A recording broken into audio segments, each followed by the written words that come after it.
He can do, she can do, I can do. 그도 했고 그녀도 했다면 나도 할 수 있다. 안녕하세요. 냉동탑차 전문 화물차 창업 경영 컨설턴트 미스터 리입니다. 네, 오늘은 40대 개인 사업자, 운수업을 하고 있는 40대 개인 사업자 분께서 국민청원을 낸 부분이 있어서 그 부분에 대해서 같이 참여하셨으면 좋겠어 가지고 이 부분을 들고 나오게 되었습니다.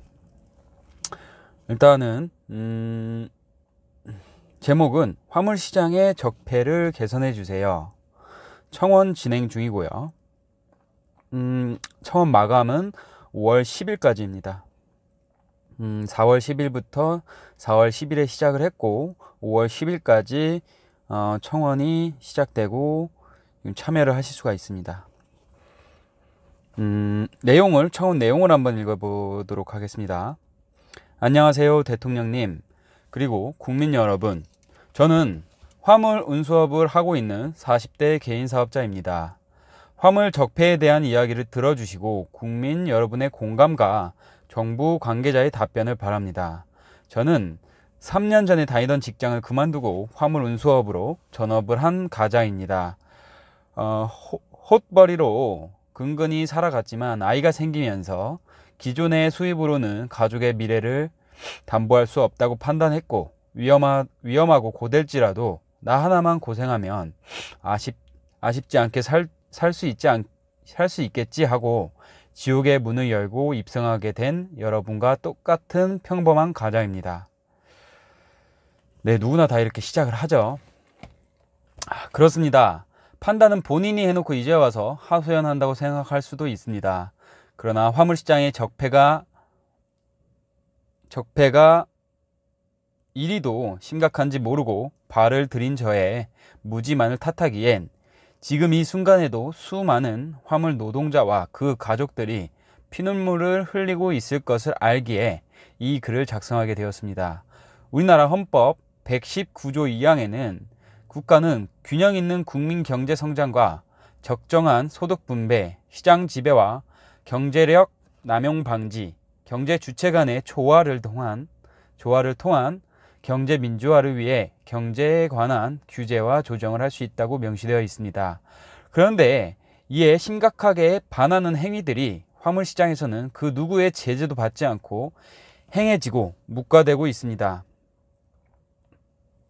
대표적인 예로 중간에서 화주와 차주를 연결해주는 화물 알선소가 있습니다.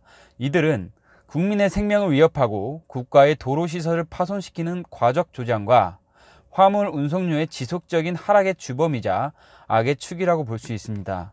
놀라운 사실은 화주와 차주를 연결해주며 중간에서 취득하는 수수료의 법정 최고율이 정해져 있지 않다는 것입니다. 그렇다 보니 기본 20%에서 많게는 50에서 60%까지 수수료 명목으로 폭리를 취하고 있는 실정입니다. 그렇습니다. 악성 고리 대금업자는 명함도 못 내미는 형국인 거죠.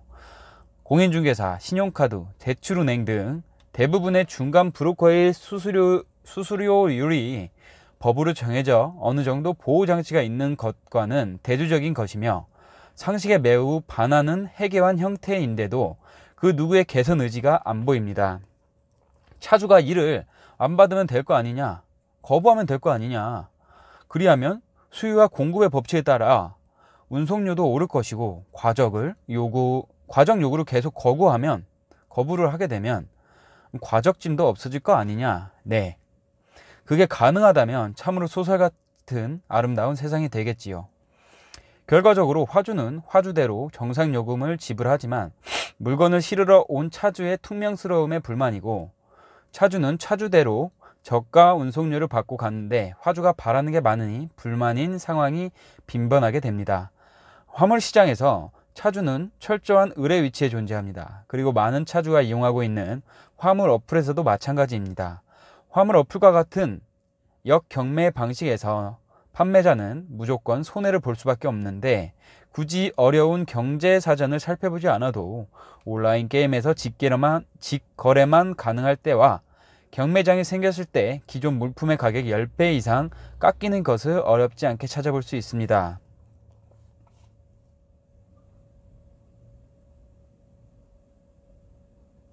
그래서 필요한 것이 알선 수수료 상한제와 운송료 공개제, 그리고 최저임금제와 같이 화물 노동자의 최소한의 생존권을 보장할 수 있는 표준 운임제의 도입입니다.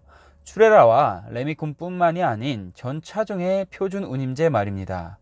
개인 사업자는 엄연히 사업이기에 경쟁력이 뒤처지면 도태되고 폐업하는 게 당연한 순수라고 생각할 수 있습니다. 그러나 화물 노동자는 특수 노동자로서 국가 경제에 중요한 역할을 하고 있고, 그들이 무너지면 다른 업종과 국민의 필연적으로 심각한 피해가 갈 수밖에 없는 구조입니다.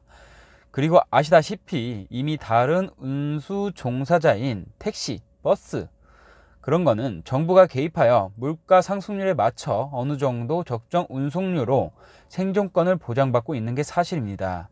그런데 화물 운송료는 20년 전과 별 차이가 없고 경우에 따라서는 오히려 더 낮아지고 있는 게 현실입니다. 어떻게 생각하십니까? 단순히 자유시장 경제체제에서 자연스럽게 적정 운송료로 찾아간 것일까요?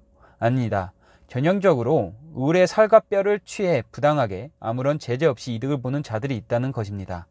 그래서 헌법에 명시된 대로 정부에서 개입하여 하루빨리 건전한 시장이 될 수 있도록 하여 달라고 읍소하는 것입니다. 정부에게 묻습니다. 톨게이트 과적 단속 기준인 중축 10톤 이하 통과는 누구를 위한 법입니까? 5톤 이상 화물차들에게 가변축을 설치할 수 있게 한 것은 누구를 위한 것입니까? 안전을 위해 허용했다는 것은 허울 좋은 거짓이고 현실은 과정을 종용하는 구조 변경이라는 것을 모르는 게 아닐 텐데 말입니다. 정녕 국민의 생명과 안전이 중요하다면 중축으로 과적 단속을 할 것이 아니라 차량 총 중량으로 단속하면 간단히 해결될 일입니다. 이제는 기업과 화주를 위한 정책망이 아니라 차주와 국민의 생명과 안전을 중점으로 정책을 펴주시면 안 될까요? 차주가 좋아서 신는 줄 아시는 대부분의 국민들은 화물차만을 비난합니다. 그 과정이 어떠했는지 관심도 없었을 뿐더러 언론에서는 화물차와 같은 대형차 사고 시 그 원인을 찾기보다 비난할 대상으로 가장 만만하고 힘없는 운수 노동자를 먹잇감으로 던져주곤 합니다.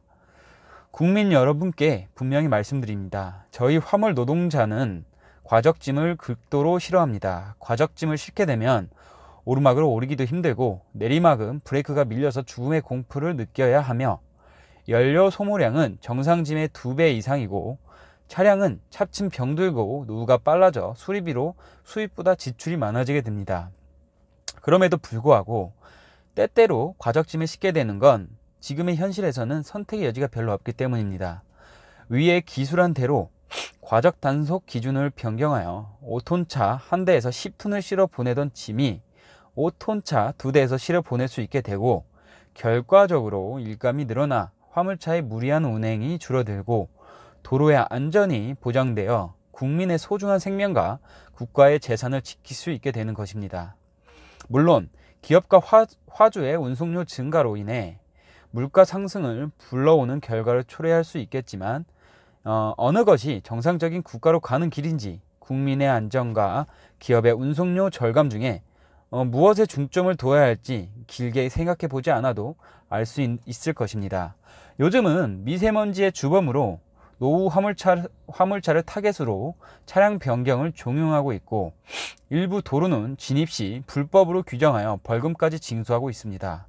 대부분의 화물 노동자들은 영세한 생계형 노동자들입니다.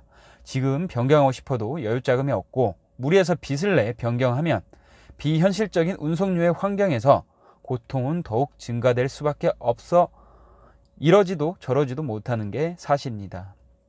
그리고 국가로부터 아무런 보호장치가 없고 대부분의 국민들의 공공의 적으로 취급받는 게 현실입니다.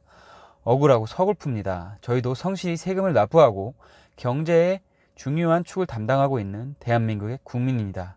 제발 저희를 살려주세요. 도와주세요. 참 여기가 끝입니다.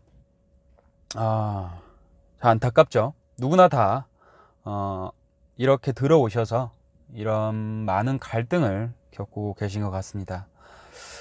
지금 청와대에 이분이 청원을 넣으셨고 청원 동의가 지금 11,589명이네요. 4월 15일이고요. 5월 10일까지 청원 동의가 진행이 되고 있으니까 많은 분들이 남의 일이라고 생각하지 마시고 참여해 주셨으면 좋겠습니다. 요즘 참 실감을 많이 하는데요.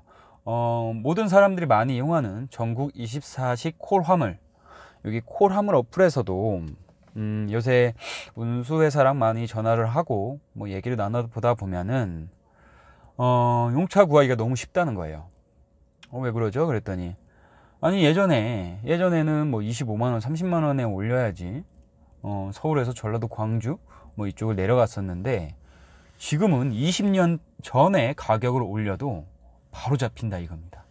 25만원으로 올려볼까 해서 올려봤더니 1분도 안 돼서 전화가 오고, 20만원으로 내려볼까 그러면 20만원을 내렸는데도 1분도 안 돼서 전화가 오고,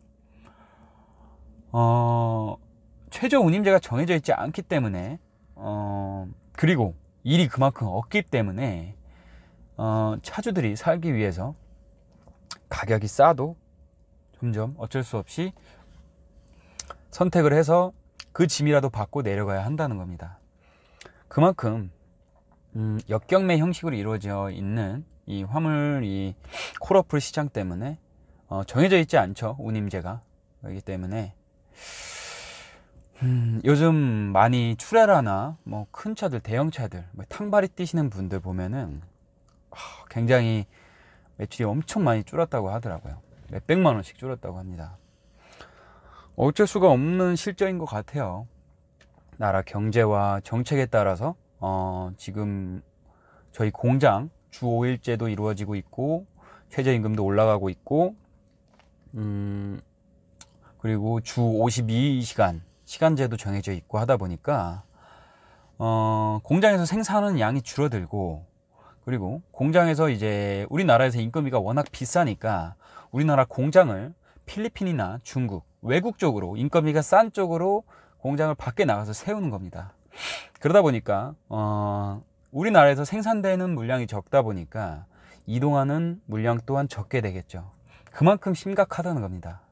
우리나라 경제가 지금 굉장히 심각한 국면에 처해 있다고. 우리나라에서 경제를 살리기 위해 금리를 많이 낮췄지만 우리나라 경제가 살아나진 않았죠. 부동산 쪽으로만 돈이 많이 몰려 있어 가지고 우리나라 경제를 살리기 위해서 금리를 낮췄지만 결국에는 실패로 이루어졌고, 미국에서는 금리를 올린다 그러고, 그러면서 우리도 어쩔 수 없이 우리나라에서 외국으로 나가는 돈을 막기 위해 우리나라 금리도 이번에 0.25% 한번 올린 걸로 알고 있고요. 그런 것들을 봤을 때 점점 뭐 저는 경제에 대해서는 뭐 경제나 경영 뭐 이런 거에 대해서는 잘은 모르지만 정말 심각함을 많이 느낍니다. 특히나 우리 화물차 시장은 정해진 운임제가 없기 때문에 참 힘들고요. 그것 때문에 많은 사람들이 피해를 많이 보고 있다는 것을 누구나도 다 알고 있습니다.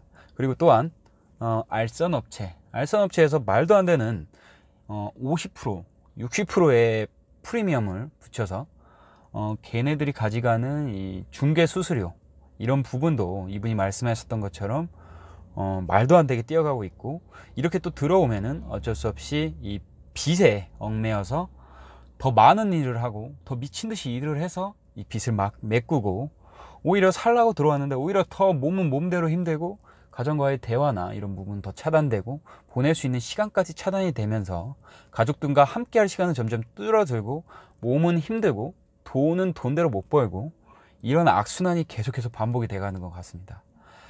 최저 운임제는 2020년에 시행이 된다는 걸로 알고는 있는데, 아직까지 국회가 뭐 이런 데서 통과가 된 부분은 아닌 걸로 알고 있습니다. 참 화물 쪽도 모든 분들이 뭐 이제 대부분 그렇죠. 요즘 이제 많이 화물차를 많이 찾으시는 것 같아요.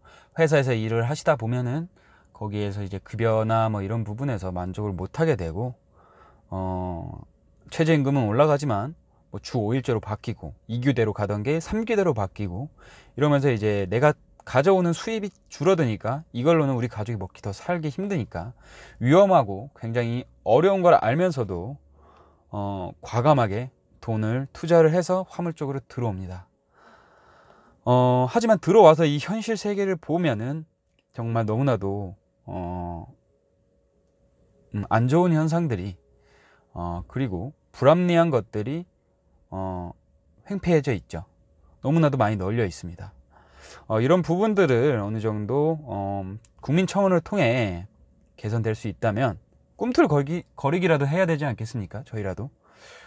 그러자는 의미에서 이분이 국민청원을 내셨고 저희가 미약하나마 조금만 좀 힘을 보탠다면 조금이나마 이런 개선하는 데 부분에 있어서 조금이나마 도움이 되지 않을까 싶습니다. 자, 이상이었고요. 제가 저희 설명 쪽에 이 국민청원을 하실 수 있는, 참여하실 수 있는 링크를 달아 놓도록 하겠습니다. 핸드폰으로도 가능하고 컴퓨터로도 가능하기 때문에 많은 분들의 한번 읽어보시고, 뭐 제가 전체적인 부분을 다 읽어드렸지만 다시 한번 또 뭐 이해가 안 가신 부분이 있을 수 있으니까 한 번 더 자세하게 읽어보셔도 상관없으시고요. 읽어보시고 참여해 주셔서 조금이나마 힘을 합쳐서 조금이나마 저희 화물을 개선할 수 있는 미약한 힘이나마 보태주시기를 간절히 바라도록 하겠습니다. 자, 이상 냉동탑차 전문 화물차 창업 경영 컨설턴트 미스터 리였습니다. 감사합니다.